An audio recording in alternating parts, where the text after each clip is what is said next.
when we're doing NCEA Level 3 probability distributions, one of the problems we have is that we're not told what distribution each question is about.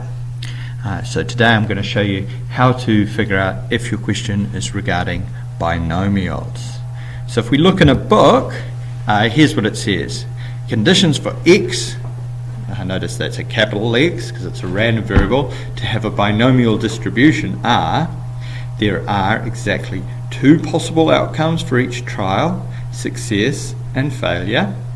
There's a fixed number of identical trials. The probability of success P is the same for each trial, and the trials are independent of each other. Now it's important to read through those and try and pick up on some of the nuance of what's being said there. But I just want you to give you a sort of a quick way of remembering those things. Now if you've been in my class you'll have already seen this, but it's good to be reminded. So here we go. Remember that this is called a binomial distribution. So bicycle, bi means 2. Okay, bi means 2, therefore there are exactly 2 possible outcomes for each trial.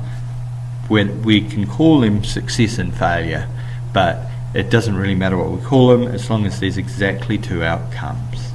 Okay, it's either there or it's not there. You either get the shot or you don't get the shot. You're either right or you're wrong. 2 possible outcomes. Now as long as we can phrase it in that way, for example it could be throwing a dice, but as long as the question we're asking is it a 6 or not a 6, that's fine. Okay. Next one is number of trials is fixed. So in Bahasa Indonesia or Bahasa Melayu, that means number, but I think it's close enough for us English speakers too. So the number of trials is fixed.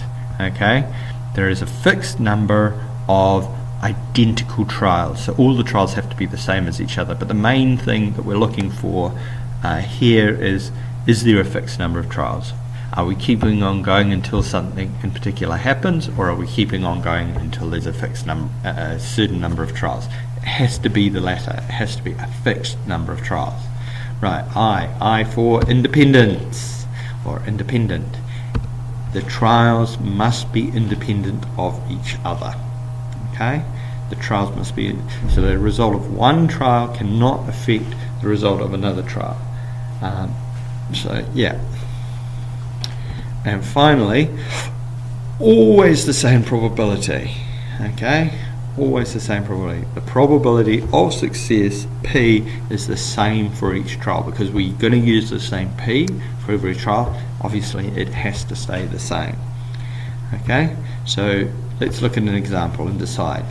There's 5 monkeys and they're given a drug to improve their brain function. If the probability of the drug working is 0.3, what's the probability of 2 of the monkeys will become super intelligent? So let's look at the first thing there. There's a fixed number of trials, right? Because there are 5 monkeys. We're not keeping on going until we get to 2 monkeys becoming super intelligent or something like that. It's a fixed number of trials. Okay, so fixed number of trials.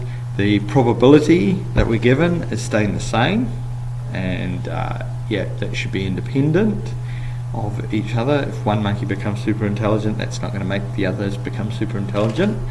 Okay, what else have we got? There's 2 possible outcomes. They're either super intelligent or not. Therefore we know that this is in fact a binomial distribution. As soon as we see that those 4 conditions are covered, then we know that this is a binomial. So it's got to have 2 possible outcomes, it's got to have a fixed number of trials, the probability needs to be independent and always the same. Okay, so in this example we could then proceed and use the formula to do calculations regarding the probability of various outcomes. Okay, so I hope this has helped. Just keep saying to yourself, Binomial.